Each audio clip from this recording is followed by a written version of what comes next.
Boa noite a todos, que a paz do Mestre Jesus de Nazaré, nosso Mestre maior, irmão, pedagogo por excelência, que nos ama incondicionalmente, nos traz nesta abençoada noite, neste local abençoado desta casa, que nos acolhe tão amorosamente, bênçãos de paz, de serenidade, de equilíbrio, de força, de muita fé e de muita luz.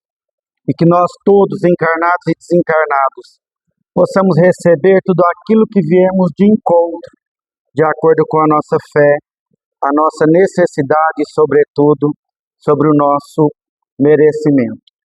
Que os nossos irmãos conectados conosco, nos lares, pela internet, também sejam envolvidos nessa atmosfera de amor, todos eles e os seus familiares. Para aqueles que não me conhecem, meu nome é Newton, mais conhecido por Shaolin, e nesta abençoada noite de quinta-feira, nesse ambiente tão aconchegante, quando nós nos reunimos em torno do Evangelho de Jesus, nós falaremos brevemente sobre uma das belíssimas parábolas de Jesus, quando ali, junto aos apóstolos, hoje na condição de seguidores do Cristo, de eternos apóstolos que nós somos, nós vamos relembrar a parábola do bom samaritano. E o tema da noite hoje, proposto a nós, foi feita uma pergunta: quem sou eu na parábola do bom samaritano? Quando eu faço essa pergunta, primeiramente ela vem para quem? Para mim mesmo, né? E a gente não tem o propósito, a intenção de julgar ninguém, de querer saber quem é quem dentro dessa parábola, a não ser a nossa própria consciência.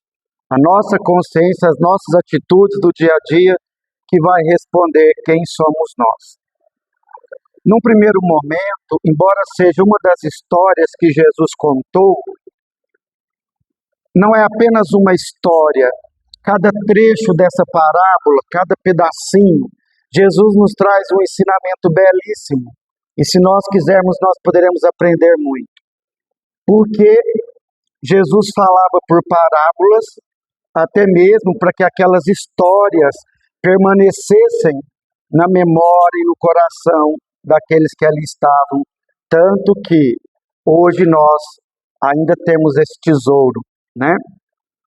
Então está no capítulo 15 do Evangelho segundo o Espiritismo, onde nós somos convidados, né?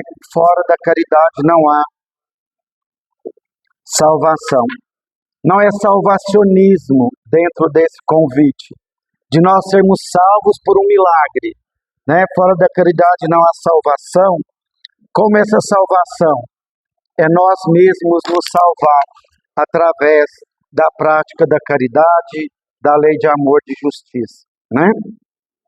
Então, a parábola começa assim: havia ali um doutor da lei e ele pergunta para Jesus, ele faz uma indagação, está no Evangelho de Lucas, capítulo 10, de 25 a 37. Os doutores da lei, eles estudavam muito a lei judaica, né? Eles estudavam muito a lei de Moisés. Eram tidos como hipócritas, porque falavam uma coisa, mas praticavam outra, né?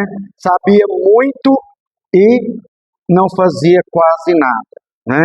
E aí a gente começa perguntando aqui agora, também para a nossa própria consciência. O conhecimento que nós já temos há mais de 2000 anos que Jesus esteve entre nós, o quanto nós conhecemos de teoria e o quanto nós estamos colocando em prática, né? O amor em movimento.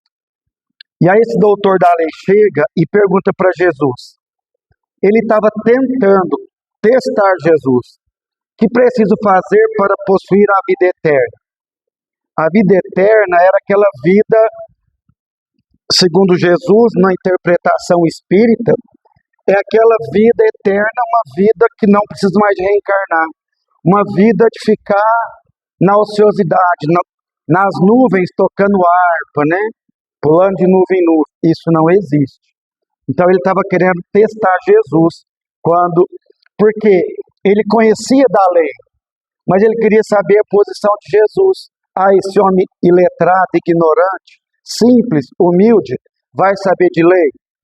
E aí ele pergunta assim, Jesus, ele não responde como pedagogo por excelência, ele devolve a pergunta na forma de uma outra pergunta aberta. Ele devolve a pergunta e pergunta para aquele doutor da lei, que é que está escrito na lei? O que é que você estuda? O que é que você lê na lei? E aí o doutor da lei responde, amarás o Senhor teu Deus de todo o teu coração, de toda a tua alma, de todo o teu espírito, de todo o teu entendimento, e ao próximo como a si mesmo. Para ter a vida eterna na lei, dizia isso. Jesus vai dizer a ele, faz isso e viverás. Só que o doutor da lei queria testar mais Jesus, não estava satisfeito. Ele pergunta para Jesus então, quem é meu próximo? Por que ele pergunta isso? Porque naquela época, próximo eram só os que eram, por exemplo, os judeus. Os judeus, eles abominavam, existia uma rixa, uma rivalidade muito grande com os samaritanos. Para os judeus, os samaritanos eram tidos como imundos, né? Eles eram tidos como excluídos. Então, existe um ódio entre os judeus e os samaritanos. Daqui a pouco nós vamos entender o porquê dessa rivalidade, né? Então ele queria testar, mas quem é meu próximo, né? E aí Jesus vai responder o quê? Começa a narrar a parábola para mostrar para ele e para nós quem é o nosso próximo. E aí Jesus vai dizer assim, dentro da parábola, um homem que descia de Jerusalém para Jericó caiu em poder dos ladrões. Aí nós vamos parar aqui. Por que Jesus disse um homem descia e não subia? Porque Jesus vai mostrando uma série de pontos importantes. Descia de Jerusalém. Jerusalém era uma cidade muito alta, localizada entre dois morros, dois montes. E lá em Jerusalém ficava o templo, onde os judeus oravam, né? Ali era tido Jerusalém como uma cidade sagrada, onde encontrava com Deus, né? Assim, Jericó era uma cidade a mais ou menos 260 metros abaixo do nível do mar. Era a cidade mais baixa do planeta. Ou seja, Jerusalém alta, Jericó baixa. Jericó era uma cidade, ainda existia muito comércio, muitos bens materiais, muitas posses, muitas riquezas. E também muita ociosidade. As pessoas ficavam ali no ócio, né, na preguiça, acomodados, deixando para depois o compromisso que tinha com eles mesmos. Ou seja, um homem descia de um nível, de um grau, de um padrão vibratório mais elevado para um padrão vibratório menos elevado, um padrão vibratório negativo. Muitas vezes nós fazemos isso.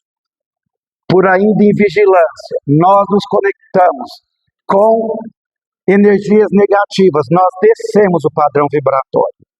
Se nós descemos, nós temos conhecimento perante a doutrina dos espíritos que nós podemos estarmos sendo influenciados pelos nossos obsessores, né? Ou seja, espíritos menos felizes. Tem espírito que aproxima da gente que não quer nos obsediar.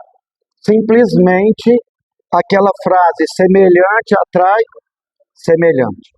Se eu estou muito bravo, muito revoltado, muito blasfemando contra o mundo, contra todos, né? Como eu estou muito num grau vibracional muito baixo, automaticamente algum espírito desencarnado pode aproximar e se identificar comigo. Ladrões dentro do estudo espírita significa os prazeres mundanos. São ladrões, porque os prazeres mundanos nos roubam muitas vezes a paz de espírito. Os prazeres mundanos nos rouba, nos tira do que nós verdadeiramente viemos fazer aqui, que é amar, que é praticar a lei de justiça, de caridade, de amor, de perdão, né? Por isso, Jesus cita os ladrões. Um homem descia, então, de Jerusalém para Jericó. Ele não fala um homem qualquer. Quem era esse homem? Não tinha como identificá-lo, porque os ladrões deixaram ele seminu, ou seja, tiraram as vestes dele, quase morto. Naquela época eles identificavam as pessoas pelas vestimentas, mas não tinha como identificar se era judeu, se era samaritano, se era da tribo de Judá, se era qual tribo, não. Porque aquele homem significava toda a humanidade carente, doente, necessitada de compaixão. Ou seja, aquele homem representa cada um de nós. Doente, se não da alma, do espírito, muitas vezes doente do quê? Do corpo físico. Por isso o homem, né? Ou seja, nós todos. E esse homem então descia e caiu na mão dos ladrões. Os ladrões deixaram ele seminu, né? Quase morto. E aí, por aquele caminho, um sacerdote descendo pelo mesmo caminho, o viu e passou adiante. O sacerdote também estava o quê? Descendo. Estava num padrão vibratório negativo. Viu o homem caído. Passou e usou de quê? De indiferença. Não é comigo. Eu não tenho nada com isso. Né? Os sacerdotes, inclusive, na época, dentro da lei, a lei regia o seguinte: se um sacerdote visse alguém morto, ele não poderia tocar no morto, porque senão ele ficaria impuro. Isso se ele não estivesse sozinho. Se tivesse alguém junto com ele não tocaria o morto para o outro tocá-lo. Mas a lei dizia, se ele estivesse sozinho, ele poderia tocá-lo morto. Por que não tocou? Porque não usou de misericórdia, de compaixão para com aquele homem. Né? Fingiu que não viu, passou de largo. No mesmo caminho, Jesus disse que descia também um levita, passou naquele lugar, observou e seguiu. Também descia. Observou, muitas vezes a gente observa, a gente enxerga, muitas vezes, os primeiros ouvidos que ouvem são os meus. Nós passamos de um passeio, de uma calçada para outra, para nós passarmos e imaginarmos e enganarmos a nossa própria consciência, que nós não estamos vendo aquele irmão nosso caído, com fome, com frio, não fome do pão espiritual, tanto quanto do pão material. Nós estamos ainda, há 2000 anos, Jesus nos traz esses ensinamentos. É um convite, nós não somos obrigados, nós podemos ser assim nós quisermos. E quanto mais nós colocarmos em prática, mais nós seremos mais felizes. Menos nós teremos de dor, de angústia, de aflições. Porque à medida que a gente cura a dor do outro, Deus cura a nós. Né? Então o levita também passa, usa de indiferença. Quem? Levita era quem? Boa pergunta, Aguinaldo. Os samaritanos, eles eram os intermediários entre Deus e o povo. Para o povo ir até Deus, precisava ir até o samaritano. E Deus, para chegar até o povo, precisava também passar pelos samaritanos. Ou seja, imaginemos, né, a arrogância, o quanto de prepotência, de se achar melhor. Quando a Ana Cláudia leu no Evangelho agora há pouco essa situação. Os samaritanos, eles eram os responsáveis para realizar aqueles sacrifícios religiosos. Sabe aqueles sacrifícios dos animais? Eles que coordenavam, preparavam tudo aquilo. E os sacerdotes, né, então, tinha também ali o papel de orientar o povo. Era como se fosse um juiz hoje. na nossa época, né? E os levitas? Os levitas, no primeiro momento, eles cuidavam só do tabernáculo. Shaolin, o que é tabernáculo? Existia o templo aonde os judeus oravam, certo? Lá em Jerusalém. Quando eles precisavam se deslocar a longas, né, viagens, eles tinham o tabernáculo. O tabernáculo era um templo itinerante. Imaginemos nós, eu poderia ter colocado até uma figura, uma imagem. Imaginemos nós um container, sabe aqueles containers? Então aquilo era transportado para que eles pudessem orar naquele tabernáculo. Os levitas é que carregavam esse tabernáculo. Eles cantavam, eles também cuidavam do estoque de farinha, de vinho, limpavam. Na época depois do tabernáculo, eles começam a cuidar da limpeza do templo, né? Então, estavam muito próximos do templo e das orações. Ou seja, estava próximo do templo, das orações, passou também, né? E aí o que acontece? Jesus vai dizer o quê? Mas um samaritano, Jesus mexe na ferida do doutor da lei. Porque imaginemos nós, quando um judeu, né, um samaritano ajudar um judeu. Não era o contrário? Se os judeus achavam que os samaritanos que eram impuros, não era para Jesus dizer, um judeu, né, socorreu o samaritano, não. É um samaritano. Não que os samaritanos fossem bons, espíritos de luz. Não. Esse homem, o samaritano, também descia, passava pelo mesmo caminho, porém ele foi tocado de compaixão. Ele se apieda daquele homem, né?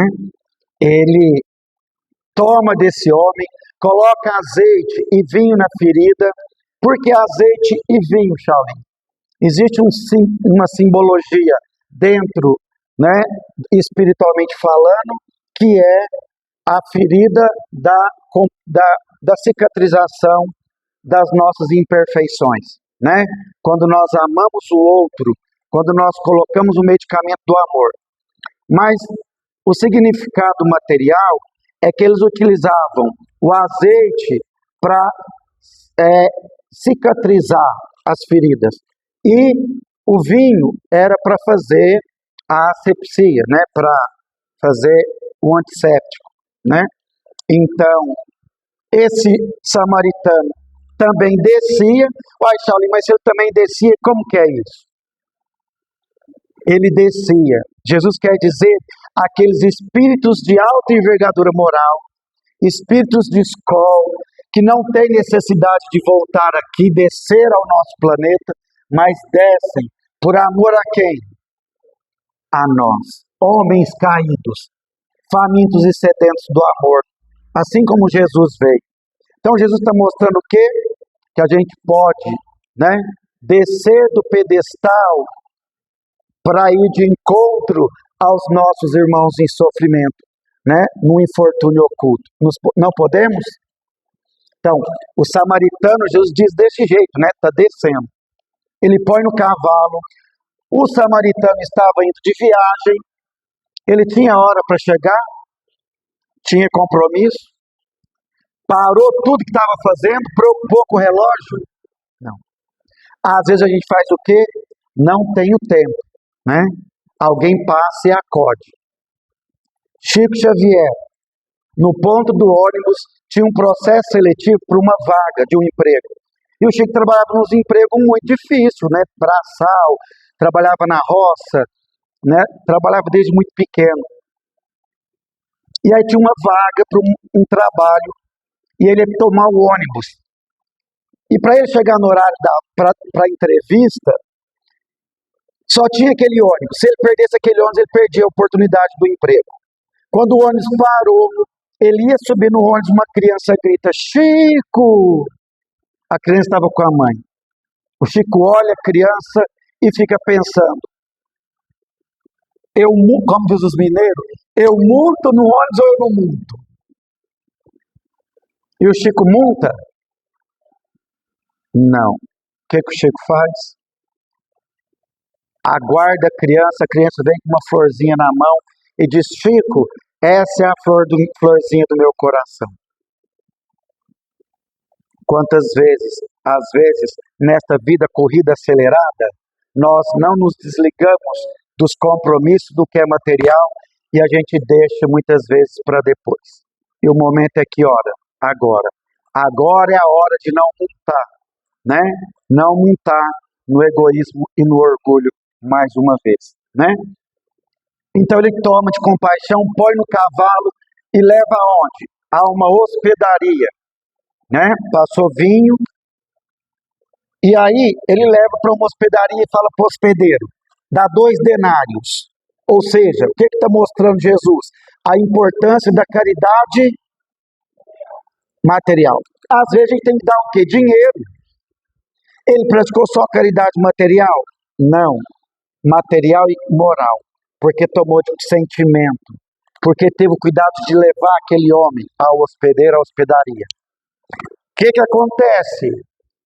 Ali ele fala para o homem, cuida dele, quando eu voltar o que você gastar a mais, eu te pagarei, te devolvo, te ressarcirei. Quantas vezes, né? A gente acha que a gente não tem dinheiro para praticar caridade e a gente não pratica por conta de não ter tempo. Muitas vezes porque a gente fica ainda, né, perdendo esse tesouro valiosíssimo que é o tempo. Então, a gente precisa pensar, né? Não precisa de dinheiro. Quanto custa um abraço? Nada. Quanto custa uma prece? Eu não tenho dinheiro para dar para esse irmão em condição de rua. Pergunta o nome, eu gosto muito de dizer isso. Isso é espalhar. Eu gosto muito de uma frase e eu tento todos os dias colocar em prática. Espalhe luz por onde for, através do medicamento do amor. Pergunta o nome daquele irmão que está em condição de rua, abre o vidro do carro. Eu tenho certeza absoluta, façam o teste. Ele vai dizer, quando a gente dizer, eu não tenho nada para te dar hoje, você me deu mais do que eu precisava. Você me deu tudo que eu mais preciso. Ele está se sentindo excluído, é humilhante pedir, é humilhante ter que se passar por uma situação. Mas eu usuário de droga, Shaolin. Não, mas aquilo que eu não quis trabalhar. Não. O Chico vai dizer a nós, a caridade, quando é muito discutida, o socorro chega tarde. Eu não sei se eu dou, eu não sei se eu não dou. Deixa eu ver aqui. Eu não tenho. Pega a moeda na mão, devolve. Quando eu falo, os primeiros ouvintes que ouvem são os meus. Vai usar droga, quem sabe, talvez é comprar um pão, porque está com fome, porque naquele dia não comeu nada, só usou o cigarro. A caridade, quando é muito discutida, o socorro chega tarde. O momento é agora. E aí o doutor da lei ainda tenta Jesus. Jesus vai perguntar para o doutor da lei, qual desses 3 que parece ter sido o próximo? O samaritano, o levita?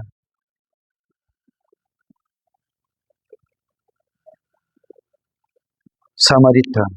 E aí, tamanho orgulho daquela criatura, muitas vezes nós ainda temos orgulho. Olha o que ele responde. Ele responde o samaritano? Não. Aquele sujeito. Sabe aquela situação assim, sabe, Valéria?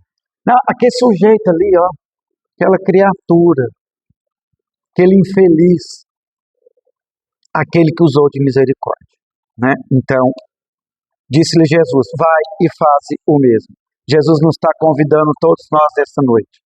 Vai, use de misericórdia, né? Faça o mesmo. Porque do mesmo jeito que o outro necessita de misericórdia, todos nós somos esse homem caído, necessitados também da misericórdia alheia, né? Por que existe...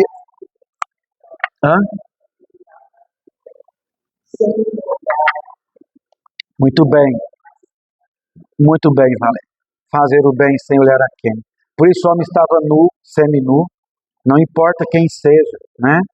É fazer o bem como dizia o Chico, sem sequer esperar um muito obrigado. Fazer o bem pelo bem, simplesmente assim, né? Sem nenhum interesse. Ou seja, então vai. E todos nós estamos tendo a oportunidade todos os dias, quando nós nos encontramos caídos pelo caminho. Existe sempre um amigo, um irmão, de braços estendidos a todos nós, a nos levantar, que é Jesus de Nazaré. Porque se nós cairmos 1000 vezes, Jesus nos levanta 1001. Quantas vezes forem necessárias. Todos os dias nós podemos fazer, que a todo instante nós vemos alguém necessitado de compaixão, né? E o Chico vai dizer que muitas vezes, dentro do nosso próprio lar, muitas vezes existe um irmão faminto de um pedaço de pão do nosso próprio coração. Às vezes o caído está dentro do nosso lar. Qual é o ensinamento? O modo de crer não é condição para a salvação. Não adianta nós sabermos o Evangelho de ponta a ponta. Não adianta nós conhecermos a Bíblia na ponta da língua. Vale a pena? Sim, é o primeiro caminho. Que bom que nós já estamos buscando ler, conhecer o Evangelho de Jesus. A Bíblia, a Torá, o Pentateuco, é um grande passo, mas precisa de movimento, né? Precisa de ação, ou seja, precisa da prática. Eu preciso perdoar 70 vezes, 7 vezes. Eu não estou dando conta ainda, Shaolin. Eu também muitas vezes não. Quanto eu estou tentando? Hoje eu não dei conta, amanhã eu vou tentar, né? Única condição, ter praticado a caridade, né? E a gente vai um pouco além, que aí a gente vai entender o mecanismo da beleza, da grandeza de Jesus. Que quando a gente acha que a gente já fez muito, a gente pode fazer muito mais. Nós vamos encerrar. Porque depois desse episódio, que Jesus está ali com aquele doutor da lei, no momento próximo, Jesus está com quem? Com os apóstolos. E nesse livrinho pequeno chamado Coragem, do Chico Xavier, muitos conhecem, né, Valéria? É um livrinho pequeno que eu deixo como indicação para todo mundo, vale realmente muito a pena, né? São pequenas lições. E na lição de número 18, chama Misericórdia Sempre. Jesus vai falar para os apóstolos que, embora na parábola ele cita o momento de compaixão daquele samaritano para com aquele homem, existia naquela parábola outros personagens. E aí Jesus vai dizer, eu dei uma breve resumida, não resumi tanto para a gente ver a grandeza da lição, né, psicografada pelo Chico. Jesus vai dizer assim, vejamos que beleza do algo a mais. Quem passasse irradiando amor na estrada, quem passasse somos quem? Nós.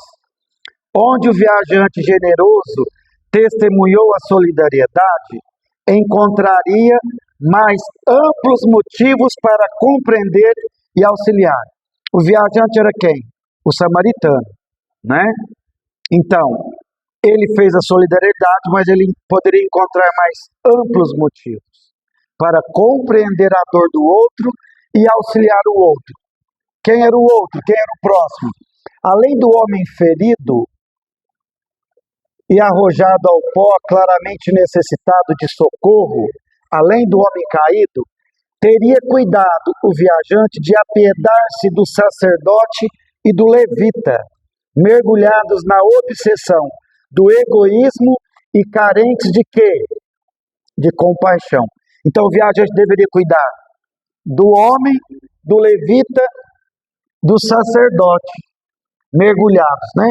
Simpatizar-se-ia com quem? Com o hoteleiro, endereçando-lhe pensamentos de bondade que o sustentassem no exercício da sua profissão. ele já faz o bem. Eu vou orar por ele para que ele tenha força e coragem, fé para continuar fazendo esse trabalho belíssimo, né? Inclusive a hotelaria, dentro da visão espírita, são os templos religiosos, onde nós temos a oportunidade, como esse templo sagrado, de aprendermos e depois cuidarmos uns dos outros. Isso é hotelaria, né? Hospedeiros somos todos nós, inseridos nessa grande trabalho de amor, né? Aí Jesus ainda diz, ele compadecer-se-ia dos ladrões, orando por eles a fim de que se realizassem, se refizessem perante as leis da vida. Olha o quanto a oração vai ajudar. E tanto quanto possível, ampararia a vítima dos ladrões, estendendo igualmente as mãos operosas e amigas ao samaritano da caridade, para que se lhe não esmorecessem as energias na tarefa do bem. Olha a ampla visão. Ou seja, é ir na sopa, sim, mas é ir na sopa, tratar o outro com bondade, é respeitar o outro, é não falar mal da fofoqueira, né? É não ficar reclamando, não é ficar escolhendo cortar a batata, porque a cebola pode ficar pro aguinaldo, né? Ah, eu fui lá e eu fiz sopa lá no centro. Ai, que lindo. Acordei 6 horas da manhã. Serviu a sopa 11 horas. Das 6 às 11 eu fiquei falando mal da infeliz da fofoqueira, que infelizmente naquele domingo foi lá. A fofoqueira é a outra, né? É a outra, não é eu que estou falando das 6 até às 11.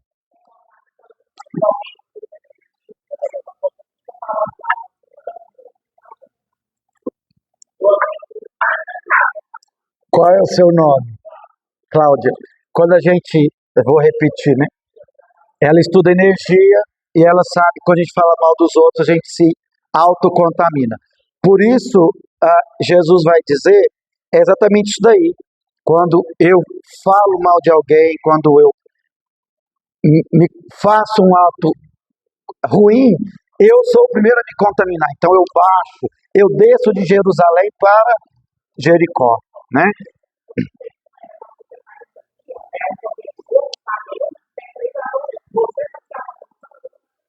Exatamente.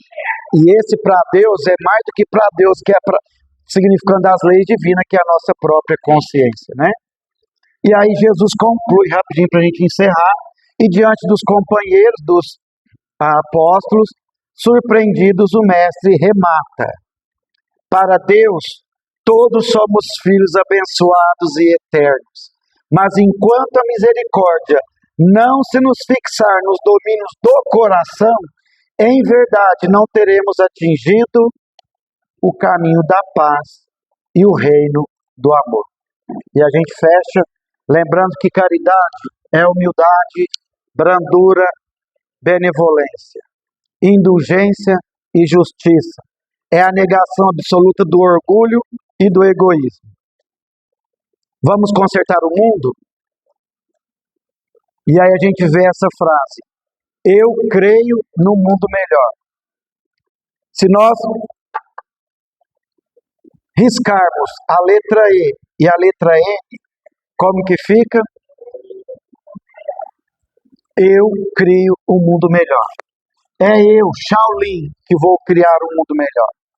Não é o mundo todo, não é o mundo que tem que melhorar, não é os outros que têm que melhorar. Somos todos nós. Eu preciso melhorar. Se eu quero ver um mundo melhor, eu preciso ser melhor. Muitas vezes nós dizemos: eu quero deixar um mundo melhor para meus filhos. Ótimo, excelente, né? Nós precisamos perguntar: eu estou deixando filhos melhores para o mundo? E a gente encerra colocando um vídeo belíssimo. O vídeo chama Siga o Exemplo de Jesus.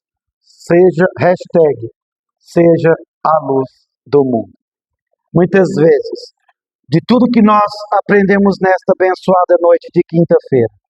Muitas vezes nós ficamos imaginando que a caridade nós temos que consertar o mundo, o planeta Terra. Não. Que caridade, muitas vezes nós achamos que temos que fundar uma instituição para agasalhar, para acolher 300 crianças. Não.